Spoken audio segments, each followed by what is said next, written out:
Chris, did you get the answer you needed in yesterday's email? Yes, Tammy, thank you. I'm going to sign up, I think, for one of the May sessions, or the May session. Is that Yeah, it? there's a May and a June. I think I'm going to sign up for the May.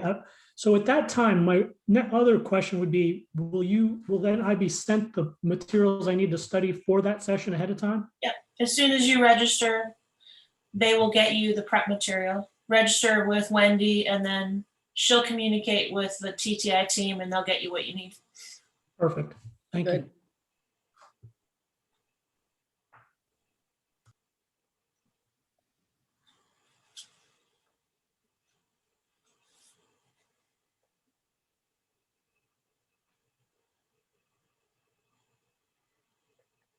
Hey, Cassandra. Hello, Tammy. How are you? Excellent. How are you? Good. Nice to see you again. You as well. Hello, Dr. Ron. Hi there. Got all kinds of great people on this call. We're still waiting for a couple more people, it looks like, to come on in. Yeah, we'll give it another minute or so. Hello, Wendy. Hello. I was I'm talking well. to somebody today from Tammy. Check with Wendy and Tammy.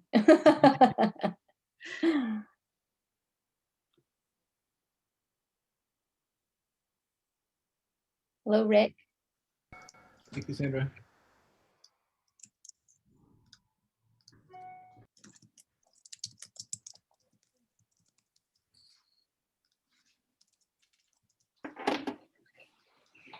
Well, I have 3:02, so let's go ahead and get started. I'd like to take the opportunity to welcome Rick, the president of TTI, on the call today. He and his team have a lot of great information to share with us today. So with that, I'm going to turn it right over to Rick. Sure. Thanks, Wendy, and thank you all for joining. And maybe a few more people will pop on as we're going. Most of you, I think I've seen on previous calls, so it's good to see you again. Let me introduce kind of the rest of my team that's on the call, and then we can just open it up for questions. Dr. Ron, if you'll wave. He's our head of research and development, so he's been heads down in research for most of his life, at least for the last however many years. Ron, I'll let you give introduction at some point, and then we'll have Carol Mettenbrink. Carol. Carol is a senior solution consultant for us. She's been on your side of the table as well. She's sold our tools, and now she's worked for us for the last quite a few years, and is a huge asset to us. And she's really one of our experts on our team reports. And so kind of if you have questions on debriefing team reports, that's one of her strong areas. But really any kind of consulting or how to use the tool with the client, she's probably done it in one form or another. And we have Cassandra, and Cassandra is a solutions consultant, as well as she is taking over a lot of our training. So she does our boot camps and a few other things. So that's kind of the different areas that we have to answer questions. So we'll just kind of kick it off from there.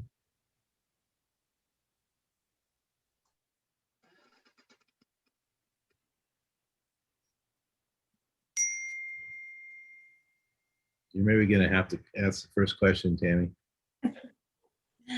Well, I was going to say maybe we could just have each of the people from TTI introduce themselves and say a little bit more about what they do. Sure. You want to go first, Ron? Sure, why not? I'm Bill Bonstetter's brother and Dave's uncle. So there's, some family ties involved in here. However, I really was in a different world for most of my career. So I spent 30 years as a professor in science education. And along that way, though, I continued to be involved in this business because I actually used the assessments extensively in my own work at the University of Nebraska. Then about 11 years ago, in 2011, I actually retired from the university and came down here full time to initiate sort of a new division and to beef up research. And since that time, I'm very excited about the things that had been done prior to us. And then in the last 10 years, I think we've moved light years in the right direction as well.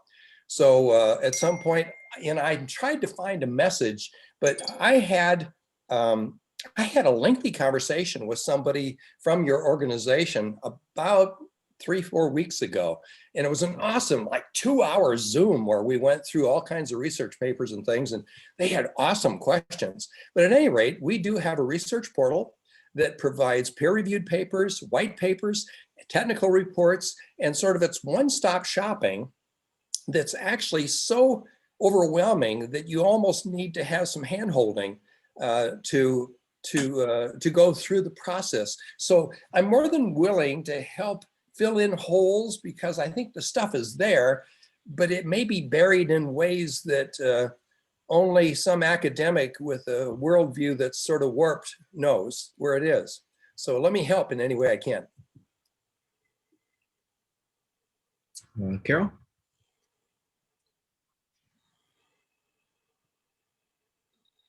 Carol, you're still on mute. Thought I unmuted there for a moment and it bounced back. Carol Mettenbrink, I live in Nebraska, so I am a long distance remote worker for TTI the past 5 years. Been involved in all kind of assets of the company, so to speak, kind of been in your shoes. So I bring along that type of experience, kind of boots on the ground. I've been keen about team reports and facilitating team collaboration and identifying communication dynamics.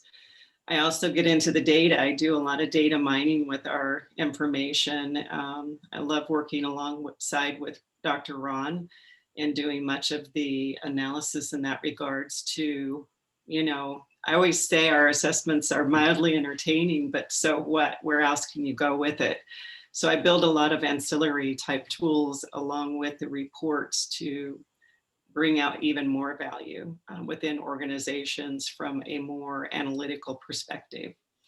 I also do much of the facilitation, especially for the Trimetrics HD with the Acumen or Dr. Hartman's theory of axiology. And that is one of my favorite sciences as well. So if you ever have any questions around that, I definitely would be more than happy to answer any questions you may have. Hey, Carol, this is, you and I haven't talked. This is Hi, Doug Brown calling it. I was just curious, knowing that you go spelunking among the ones and zeros in terms of data, biggest discovery that came out of when you're looking at teams that you never really saw until you had a chance to see the data come out? Well, one of the things that Dr. Ron gave me the opportunity to kind of cut my teeth on and prove myself at TTI. I always think that was something that was intentionally done, but I know it wasn't. But he actually gave me the opportunity to work with Iowa State in building small teams for their STEM program. And so they had 30 volunteers every semester, and I had to build 10 teams.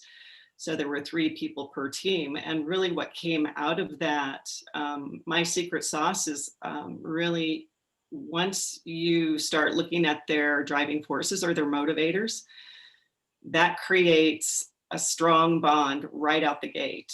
Because when you have different motivators, it's an area of conflict. And so what they found once I started creating the teams, that they were faster out the gate, they got along better, and they were more productive over that 16-week period that they worked with one another. So there are a lot of other factors that went into it, but that was the major one, Doug. So thank you for asking. Between you and Ron, a gazillion years ago, a guy by the name of Ipchak Azizes put out a book on optimizing the performance of teams. And he kind of set it up with the ideal team has 4 members in it that are really kind of pushing against each other. Somebody who processes information based on long-term efficiency, somebody who comes at this from long-term effectiveness, somebody from short-term efficiency, and some short-term effectiveness. And if they're equal power, the same way a diamond is created just by having a hunk of coal that's put under excruciating pressure, he was talking about that was the main main takeaway from his book in terms of how to build those teams. I realize that's a very, very fast explanation, but does that make sense to the two of you based on drivers and driving forces and motivators as well? Does that sound like it rings true, or does that sound like it's more of a cocktail party book, if I can say it that way? Well, I'll make a quick comment and Carol then can add clarity. At face value, you're absolutely right. And actually, one of the biggest problems we have in both hiring and creating teams is everybody sort of likes people just like them. And all of a sudden, you have a team that's pretty worthless because you don't have the diversity you need to accomplish the task. And I could tell you all afternoon war stories of past experiences that we've had with just that problem.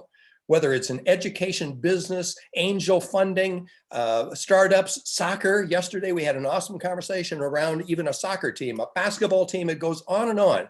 That diversity is absolutely crucial. The other problem, though, is that not only do you need the diversity, you have to take the time for everybody to understand what the others are adding. And they have to gain an appreciation of each other. And that requires a vocabulary like an assessment that gives you the words and the understanding so that you can actually understand, somebody's different. That doesn't help you. Mm-hmm. You have to understand why they're different, how they're different, and what that can do for you and for the team. All of that comes through assessments. So it gives common languaging. Absolutely. Yeah, I think it gives common language, and it also gives you the filter to determine each individual's strengths and where they can really perform at their best. And it was great because I thought yesterday during the conversation we had with the soccer organization, it's with kids. And as you well know, kids can be pretty ornery towards it, right? Yeah. And so, for example, you're very high I, I'm very low I. And so I might get picked on because I'm very quiet and I don't express myself and I have that more stoic appearance. And so what happens, especially with kids, is they start to stereotype and they start to hold these types of biases. And what I love about integrating these tools with even the younger generation and being able to use it throughout their life cycle is that it'll take away some of those biases so that creates that diversity and inclusion that is so important in our current day. I think what's cool about Go ahead, Rick. What's cool about our team reports is that we tell you what's on your team, but we also tell you what's not on your team according to the grouping there. So you can see what you may be missing.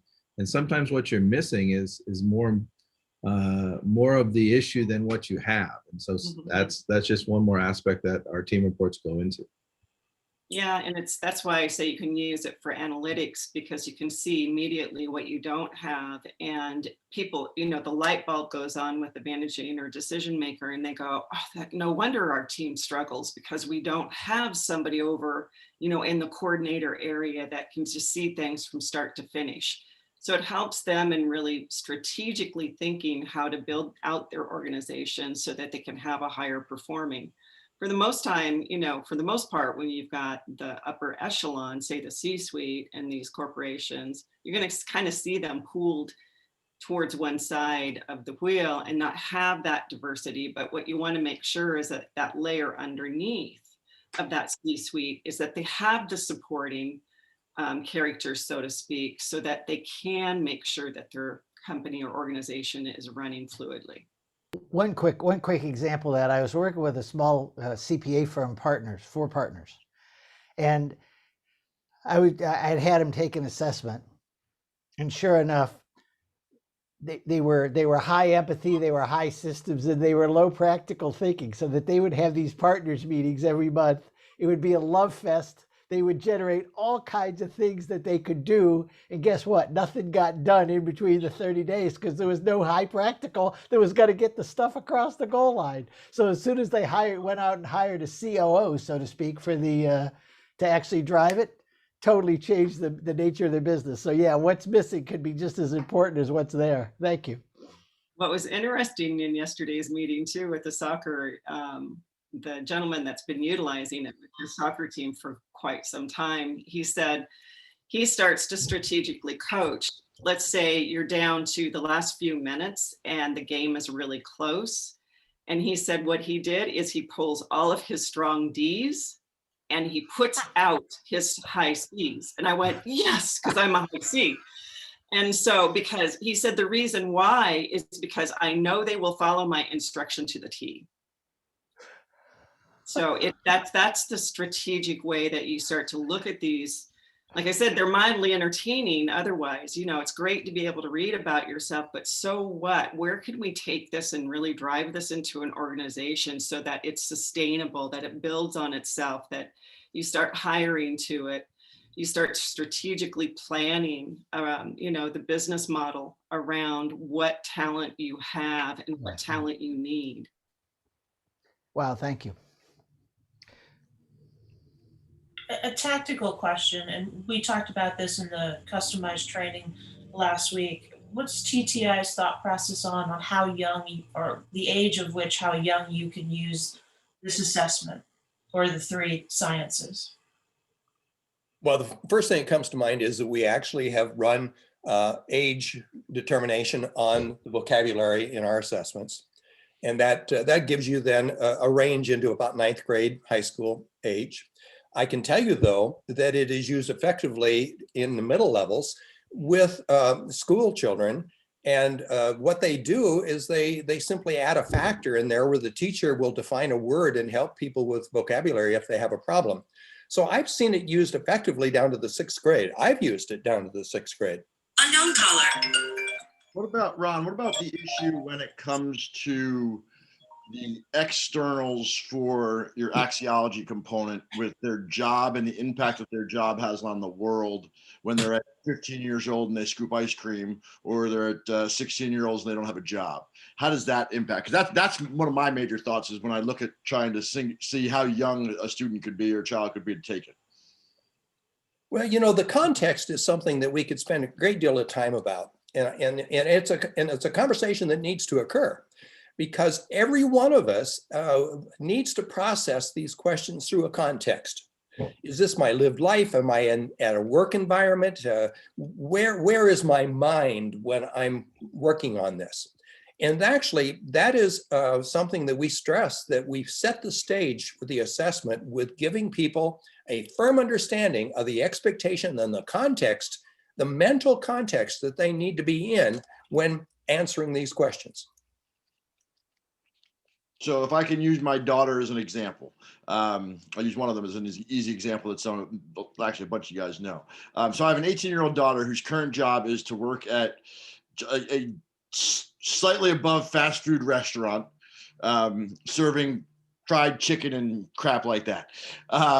In 6 months from now, she'll be in university and she'll be studying to get her RN, will become a nurse. So for her to effectively take, say, the Trimetrics HD or the Trimetrics Legacy, I'd want to position her into saying, Alyssa, when you're ready to take this assessment, picture yourself 2 years from now or 5 years from now when you're in that profession that you expect to be.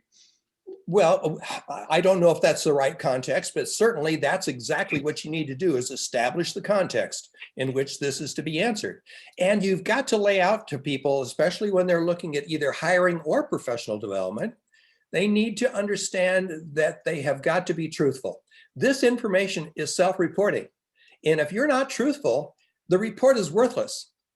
And so this is for you. This is to help you. If you lie to yourself, you're not helping yourself. And so we really have to lay that out in the context too. Garbage in, garbage out. So please recognize that even applying for a job, don't try to figure out what the right answers are for the job, because we want this to be a successful experience for both you and the employer. And if you're not truthful, it's not going to work. Yeah, I mean, I would say ultimately that she should respond as she is today. I wouldn't try to project something into the future. I think you'll get just that, whatever her imagination can come up with. It's not her. So would you then see the externals being mostly at that 40 level then, you think? Not at all. Not at all, because that Hartman built that questionnaire for people. He didn't build the questionnaire based on jobs. Oh, pardon me. But- I apologize, Rick. I mean, her internal numbers, would you expect to be considerably lower though? Because Nope. if she says her job is doing good for the world, quite frankly, she does not believe that serving, fried chicken is really helping the world very much. Or she could see it as it makes people happy. Okay. I mean, you see what I'm saying? That is her filter on how she's thinking and what's important to her in terms of her roles. If it's something that she hates what she's doing right now, it's going to show up in there. If it's something that she's like, I'm going to go into my job and I'm going to make sure those people get the chicken the way they want it and that they're going to be happy and they go home to their family and I'm impacting the world. So it just depends on how they interpret the questionnaire on how the report is going to come out. But you absolutely could have very strong internals as well as externals from that standpoint, because the internals are really about who I am as a person, who I am or what I do as a role and what I want to be in the future. And so those are really still going to give you information. So I wouldn't encourage thinking about the future. I would just really, how do I fit into the world today?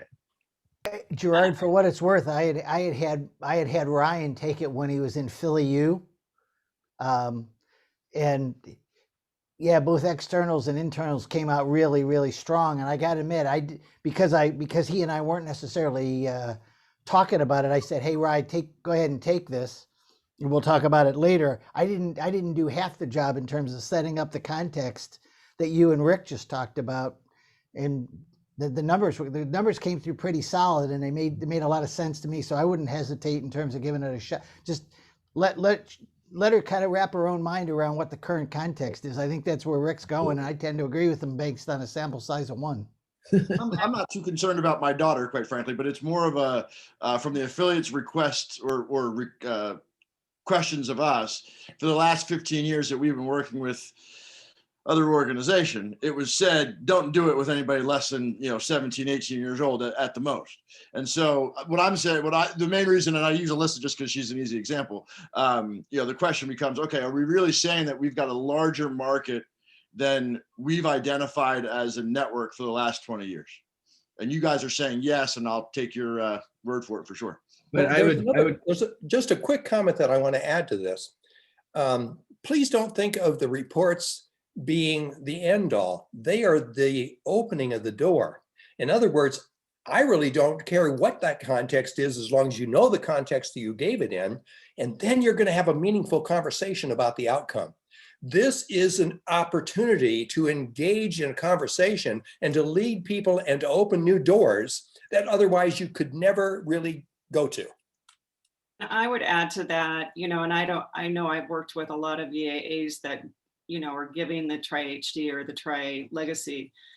And what many of them are not doing is actually printing out to see how those rankings of those statements are. And I do it for everybody, because that is exactly what Dr. Ron's saying. All you're trying to do with this information is setting the foundation of understanding how that person thinks and values.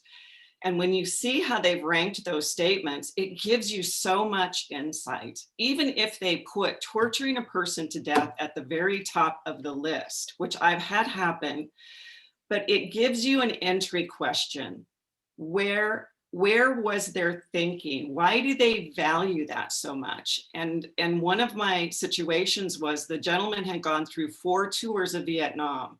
And he said, if I had to torture one person to death in order to save the masses, that was the most valuable thing to me at that moment. It had such a strong, it just carried over. It didn't mean that he was going to do that in his civilian life, but it at least gives you a basis of how that person thinks and values. What I just heard between the two of you is this is a vehicle, it's not a report card. Yes. Exactly. And you know what? Somebody can have the strongest scores, and it doesn't mean that it's going to translate in high performance in their job. This is just how accurate is that person seeing all 6 of those dimensions. It's not telling you how they're going to act out. Cassandra, do you want to add something and give a quick introduction while you add something? Yeah. Hi, Hi, I love your questions. So Cassandra Nelson, I'm here, been with the company, can't believe it, in August, 6 years. So coming up here on the front lines of customer support, as Rick already said, do a lot of the boot camp training. So entry level when people are trying to learn about the behavior and the motivation, the 12 driving forces. And I'm starting to take on emotional intelligence training with Favor Larson, which has been a lot of fun. I wanted to weigh in a little bit on the conversation. I have given the assessment, it wasn't the acumen portion, but the behavior and the 12 driving forces to someone as young as 9 years old. So their mom did kind of help walk through that questionnaire with them. And I actually was able to debrief her and find behavioral traits and things she was motivated by that were coming out on the playground, right? Different experiences that she was having. So it was quite powerful. Although we say it's written at a 9th grade level. Rick can correct me if I'm wrong on that, 8th or 9th grade, and usually, you know, as Dr. Ron said, 6th grade and above. I wanted to weigh in a little bit on what Carol was talking about checking the report questionnaire, because that is something I heard Trimetrics didn't provide, was being able to go in and take a look at that. And I wasn't sure if all of you knew how to do it. So if it's okay, Rick, I'd like to share screens and show them how to do that. Is that all right? Sure. Sure. Okay. Tammy, that's on you. As we've disabled participant screen Yep, share. Tammy's got us. Yeah, I'm on it. Oh, okay, thanks. That's a good feature, by the way. I was training a boot camp and someone just shared screens on me. I was like, what are you doing? So I probably needed to prevent them from that. Okay. You're a So- co-host, Cassandra. Say that again. You're a co-host. Oh, why, thank you. All right, so you're inside of my account real quick. And so I wanted to show you guys how to do this. And if you wanted to search for a particular person, right, we're gonna search for me. And if I click right here on my name, Cassandra Nelson, it takes me into this hidden page called Report Info. And so what this page allows us to do is to see my scores all in one spot. Up here, if I were to click on graphs, I'd be able to see that dimensional balance graph, right, which is great if we wanted to get to that information right away, if it wanted to load. And what's really great is you can see the timestamp at the bottom of the left-hand corner, or left-hand corner. It took me about 10 minutes. That is a great timestamp. 10 minutes is a nice average. 7 to 15 is a good window. But here's what I want to really show you. When Carol had encouraged you to look at how they answered their questionnaire, this green checkbox right here shows you how they rank ordered. So you actually could go in here and you could save this and print it or send it. And you can kind of see, okay, why did they rank order it the way that they did? There's some insights there. Does open us up to start asking some questions around that questionnaire. So hope you find that helpful for you guys today. I'll go ahead and quit sharing. But if you've got any questions on how to do that in the future, please just let us know and we would be happy to help you out with that. And typically you go into that when you see something strange in the assessment, or it's a very strange situation, as Carol mentioned, but it typically would be something that you probably look at for a normal dimensional balance page. The other thing I would say, kind of knowing Gerard, is the younger you go, it does open up another market for you, but it's a market where there's very little money. When you get into education and you get into some of these other places, and it's great if you just want to help the kids out and that kind of stuff. But if you're thinking you're going to create a revenue stream or a new profit center for your business through education and through the young people, it's really a tough go. And we've had different tools for that market for the last 25, 30 years, and we've sold very few of it. So just wanted to put that out there just from that resourceful standpoint. Understood, Rick. We've had if we look back over the last 20 years that we've been doing the Rising Stars program, you know, we can correlate that data. Sometimes finding the interest is very easy. Finding the dollars to back it can be a little bit more of a challenge sometimes. Yes. But it is a powerful tool, especially for those in high school and college. Dr. Ron has a lot of experience with one of our partners, Indigo, that has used that with the youth, and they've been able to identify students that were on the verge of suicide. Wow. We're able to prevent some things. So it is a powerful, powerful tool. And I do believe 16, 17, 18 years old, they do have the mental capacity to answer those questions and give us some insight into who they are.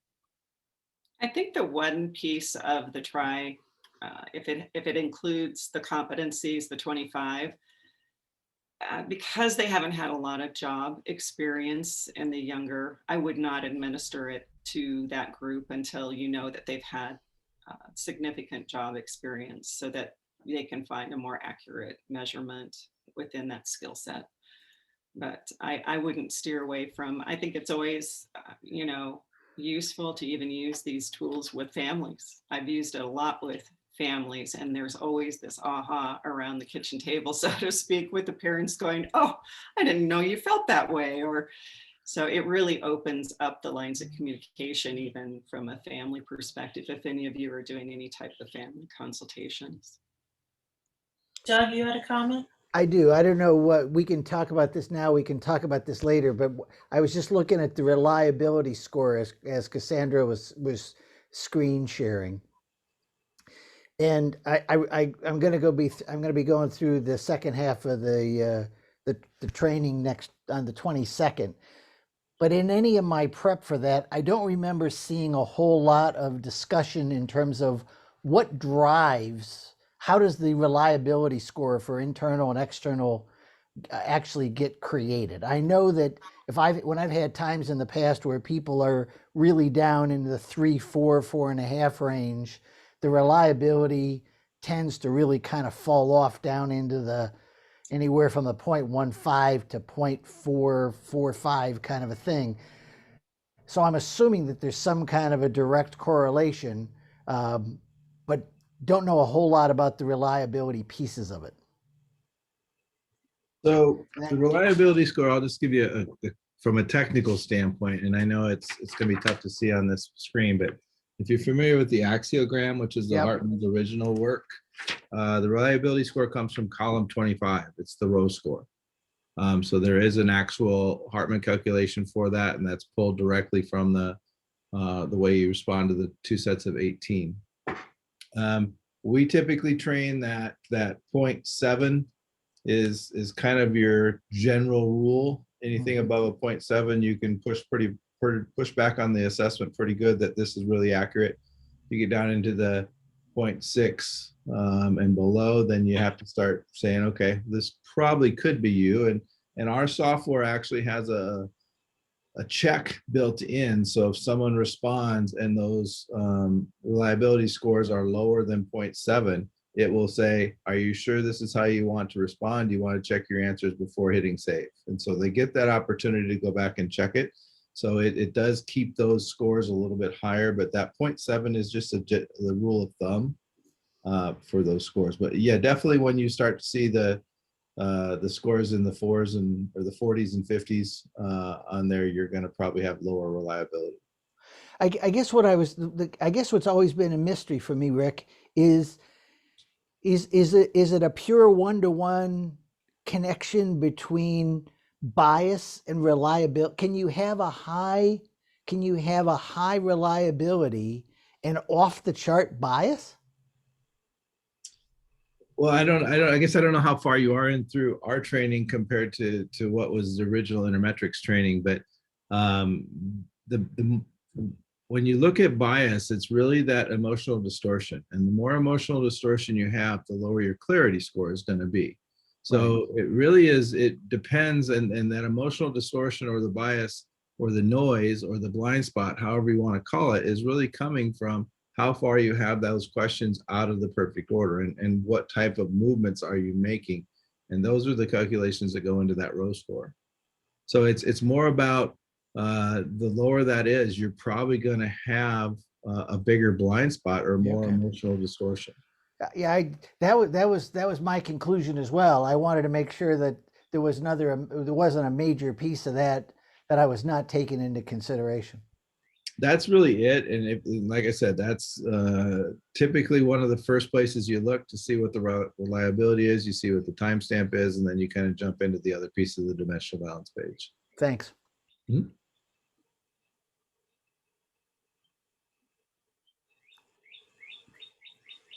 Good question so far. What else is on your minds? Does anyone have any questions about our behavioral tool or the 12 driving forces, especially moving from a 7-factor model from Intermetrics to the 12 or EQ? I don't have a question on that, but my question is back to these children taking the assessments.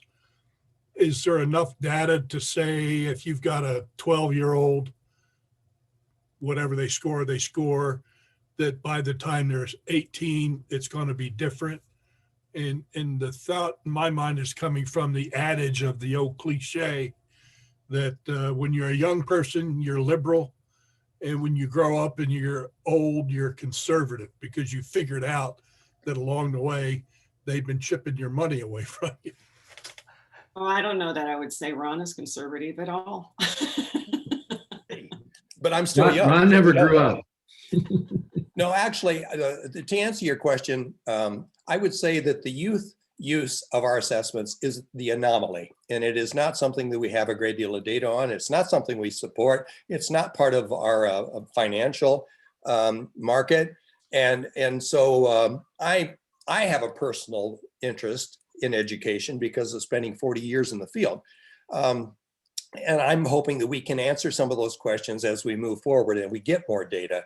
But right now, that is not a mainstay, and it's not something that that we have enough information to feel comfortable with any of those comments.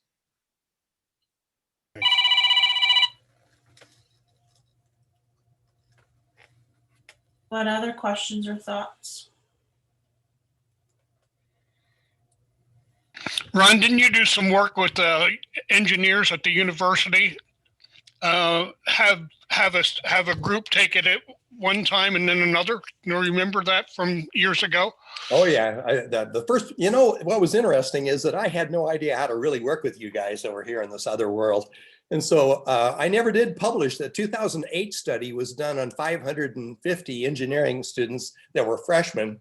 And that came about sitting on the beach in Fortaleza, Brazil, with the dean of engineering and drinking caipirinhas. And we decided we would try to figure out what those kids were about.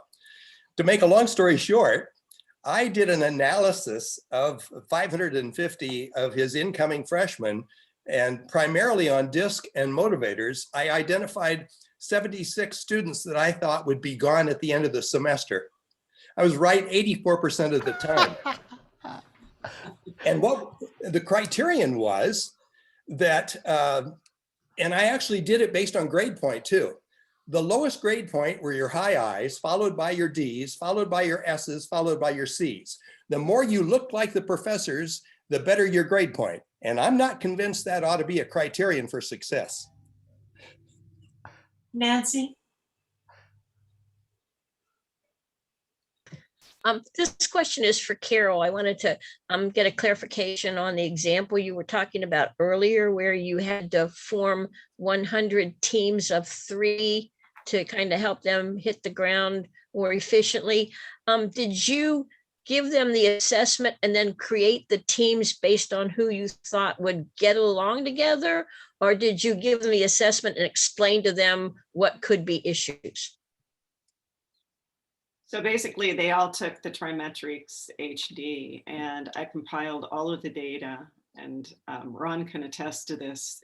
It's kind of mind-blowing when you look at all that data and try and put them on the right teams. I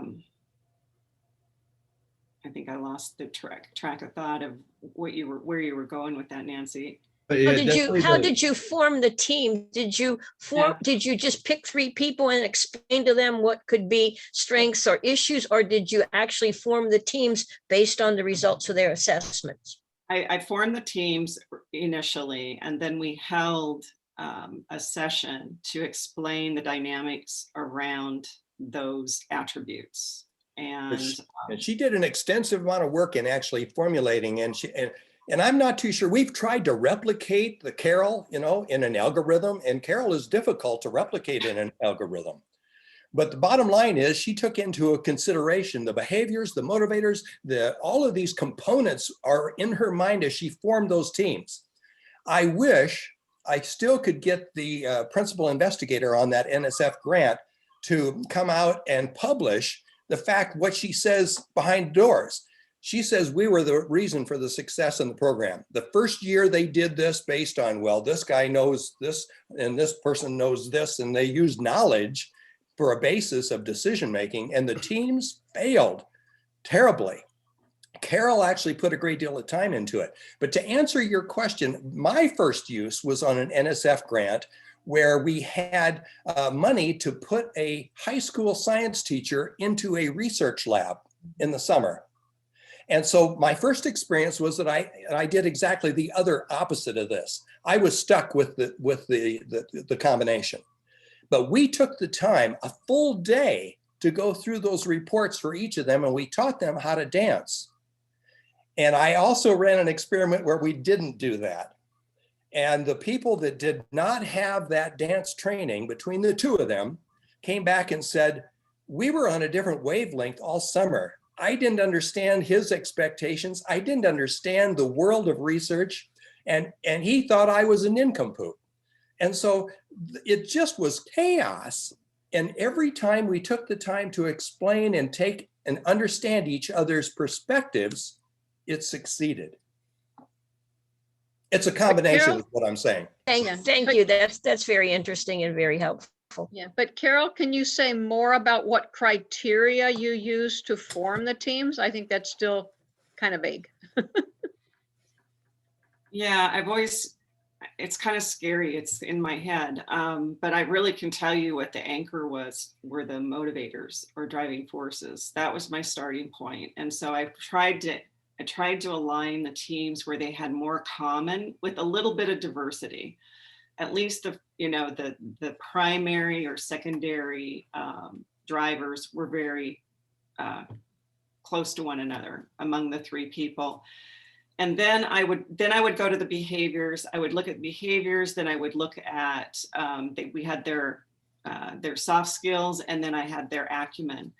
And so I was looking for the diversity then around behaviors and what skill set that they brought for the three of them. I know we used the old, so it had written, the written presentation skills, those types of attributes. And I tried to make sure that we had a nice balance of skills. And then acumen definitely tried to also balance those out. So even though I was looking for that strong commonality in the beginning to anchor, and then start looking around the behaviors and then the soft skills and then acumen. I'd like to reinforce that order. I think of motivators as not being quite as obvious as behaviors, but they're filters that are going on in everything you do. And you have to take the time to recognize what that filter is. Working with my brother early on, we had zero communication because I would share something because I'm a high theoretical, and he was processing it going, you're wasting my time. There's no application. And I didn't care. Application dirties knowledge, So we were on different wavelengths. And if you don't recognize that, you have this battle going on. That's not, it's at the belief level. It's not surfacing, and it just undermines everything you're trying to do. And I think, you have to think about this as far as a short term. They were only working together for 16 weeks. This isn't a team that was going to get together for longevity. I would probably look at it a little bit differently. And if I had a larger group, I would definitely build in a little bit more diversity, but I would be looking for scores, making sure that if I had a real strong, let's say resourceful, I'd be looking to make sure I had somebody that was almost as equally strong and selfless, that we kind of neutralize that and that we make sure. But the most important thing is, as I think Nancy was alluding to, is that you have to follow up. You have to make sure people, I've given presentations on just strictly extremes of the attributes.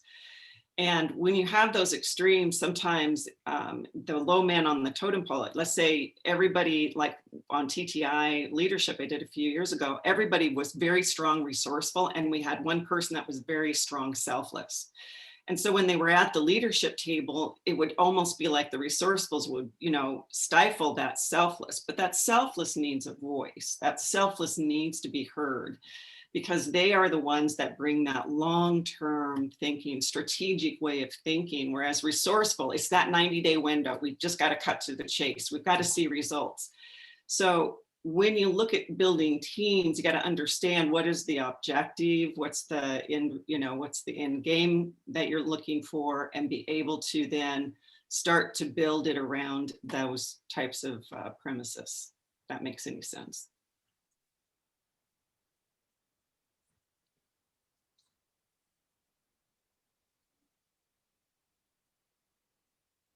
Great stuff. What else? Who else has a question or a thought? Comment?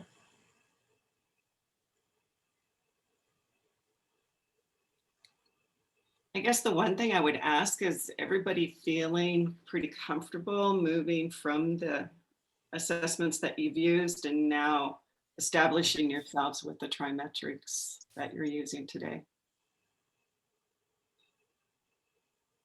Yeah. I think it's been a pretty smooth transition of knowledge. The folks that Favor and I worked with last week and did a really nice job. There's, as Favor and I have spoken, the biggest issue is, there's vocabulary differences, the motivators, we go from 7 to 6, but to really 12. But everybody's reaction last Tuesday and Thursday, I think, was really positive, and their transition is pretty solid. And having facilitated and trained to the previous tools, I'm going to co-facilitate with Favor next week. But I can't speak for Favor, but when she and I spoke yesterday to get ready for next week, she concurred that based upon the questions our guys and gals were asking, they're on the right track. And speaking for myself, and Favor kind of chuckles at me, but I know I'm going to have some vocabulary slip ups until I have enough space repetition to get it underneath my belt. But I think overall everybody did really well last week. I will be the first to admit, I didn't see any ramps to nowhere, whether it was in the videos or whether it was in at least the training that I've seen so far. So far, everything really seems like it's tying together for me. So I'm really a very happy camper. So thank you. Yeah. You haven't had Thursday yet, Doug, but there was a little bit of a hiccup with the dials on the dimensional balance page, but we knew that. And the way Favor explained it, that she highly recommends using it when you're talking about the mixed profile, for lack of a better word. So I think if people start there, I think that'll be a good way to incorporate the dial conversation in the on the dimensional balance page. I'm sorry. The only question that I had when I went through the dials, and Nancy, I see your hand, so I apologize. The only one that was confusing to me is it sounds like every dial has to have something that's colored. And my question is, if somebody was fortunate enough to do all 18 in the right order, so nothing is overvalued or undervalued, I would expect those wheels to have 0 color. So when it was like, well, when you add up the colored section, it has to add to 100. That one threw me for a loop because I didn't think that would be a true statement. It doesn't necessarily have to add to 100, but the color will show you the total movement between the 4 quadrants of the dial. So if you did have them in the perfect order where you had all 100s on clarity, there would be 0 color on around the dial. Okay. And the needle would be I just want to make sure I wanted to make sure I was interpreting that correctly, because that one didn't. That little. I realize that's a rare occurrence, but that did not come across to me in terms of the training video. Okay. Nancy? First of all, this has been very helpful. I love hearing your insights and your experience. And to be honest, I don't know what I don't know yet. I haven't had any chance to even set up an assessment for anyone. I've got, I guess, 7 people lined up for next week, and that'll be my first venture into this world. But I guess the assistance I would look for when I do those debriefs, for me, it's going to be the first time I do them virtually. When I was using the other tool, I've always done the debriefs in person. And I've been studying about how we have to interact with people differently in a virtual environment. So any suggestions you have regarding the method of delivery being virtual would be helpful. I drive all my debriefs via PowerPoint, whether it's an individual debrief or a team. And I build in questions. I actually take the questions from the report and do the exercises. So it'll ask you to highlight the 3. So the more that you can keep the person engaged and keep it focused on them and their strengths and their investment opportunities, I think it makes the virtual just as impactful, if not more so. And then what I do is I give them their deck because it's been customized, and they use that then as an ongoing personal development plan. So the virtual, I think, can be very impactful.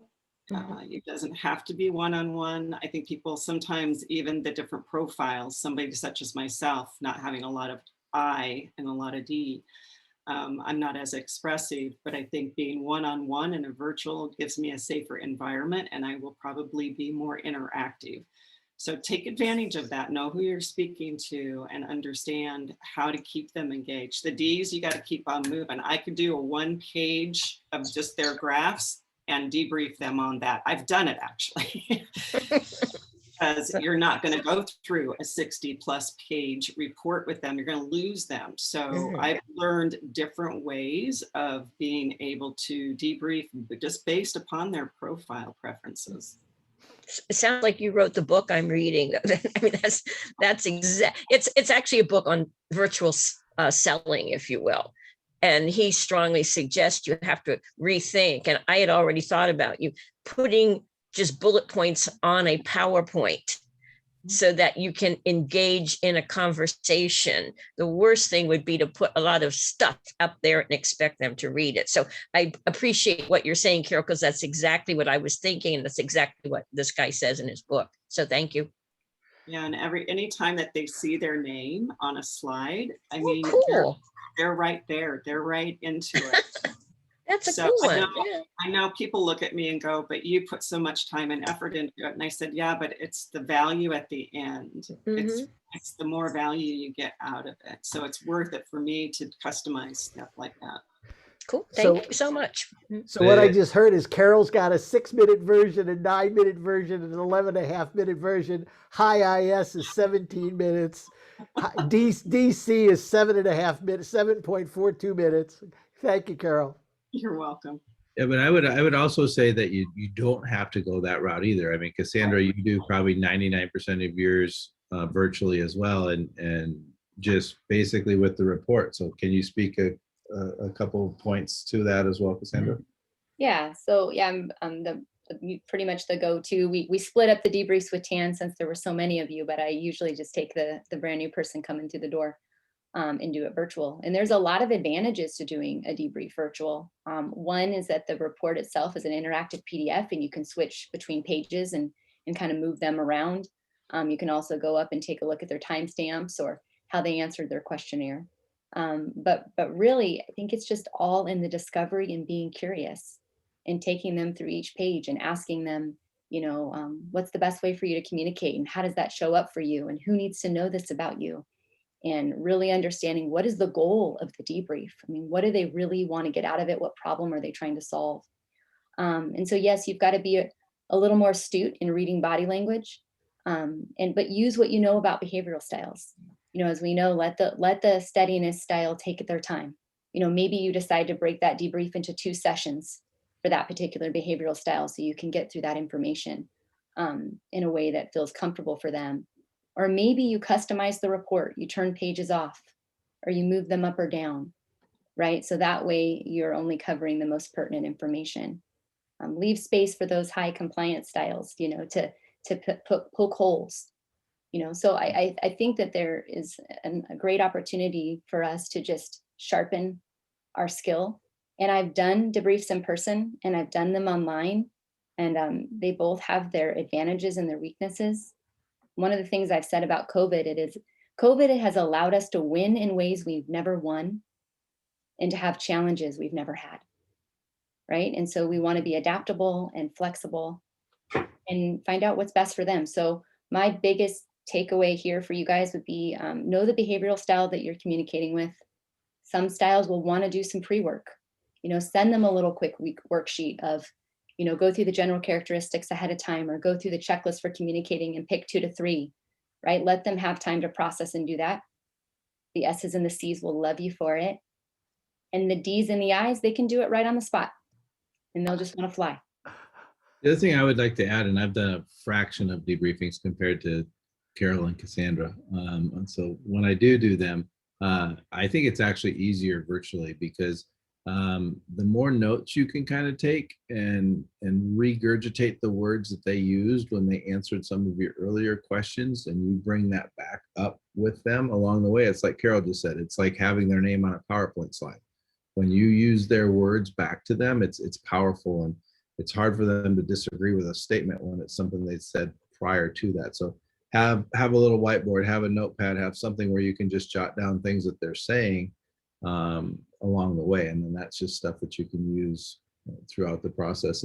And sometimes you'll get something that they'll disagree with, and that's okay. It's like, let's just make a note of that, and probably something throughout the report, we can come back and explain that. And a lot of times, if you start with behavior, that's going to explain something in driving forces or in the acumen as well. So just kind of take the opportunity to have a little bit of a messy area around you where you can have notes. And if you have a cheat sheet that you like to use, or sometimes you read out of the manual, that you can use all of that stuff when it's underneath your camera. So take advantage of that to kind of just get comfortable with the debriefings as well.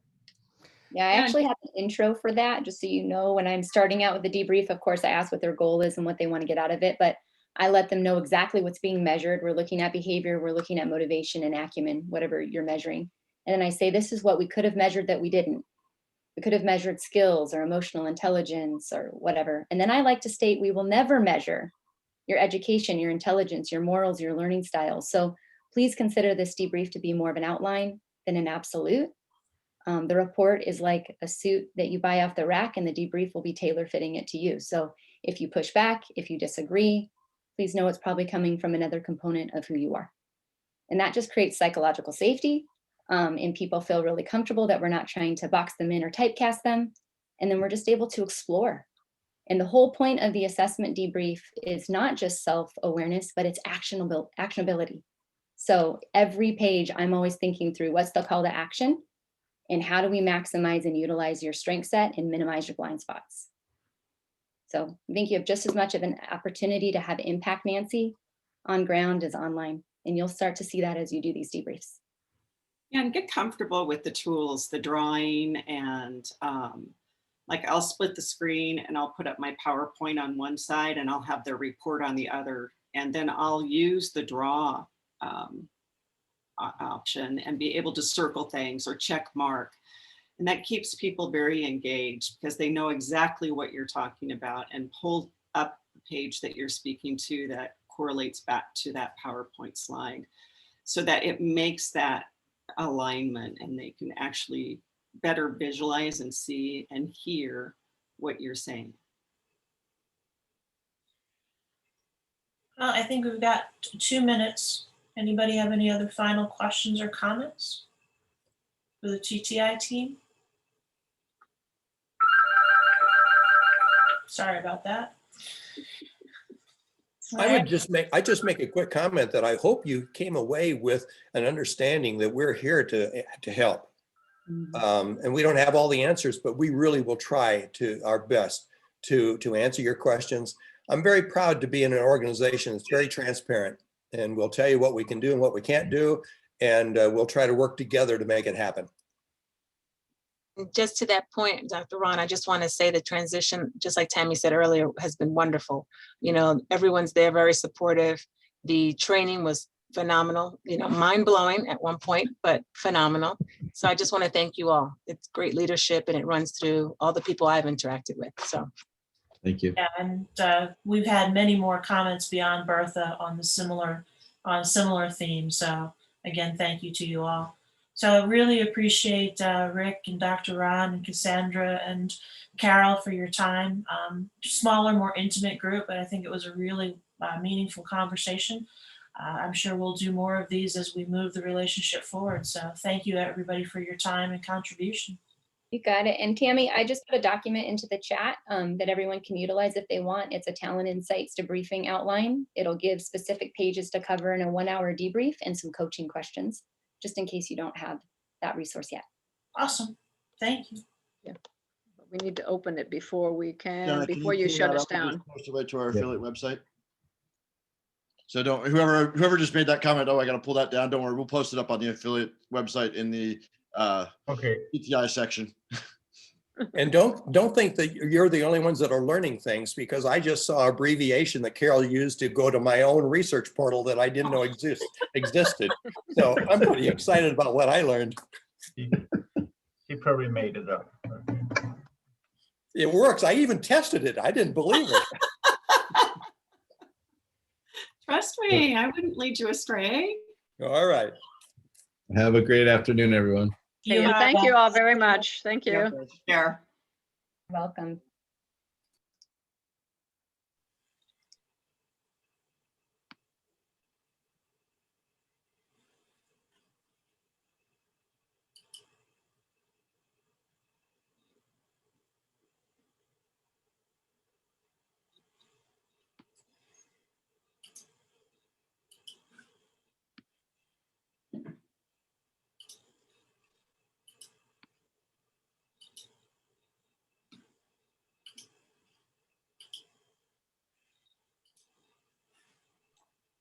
Recording. What?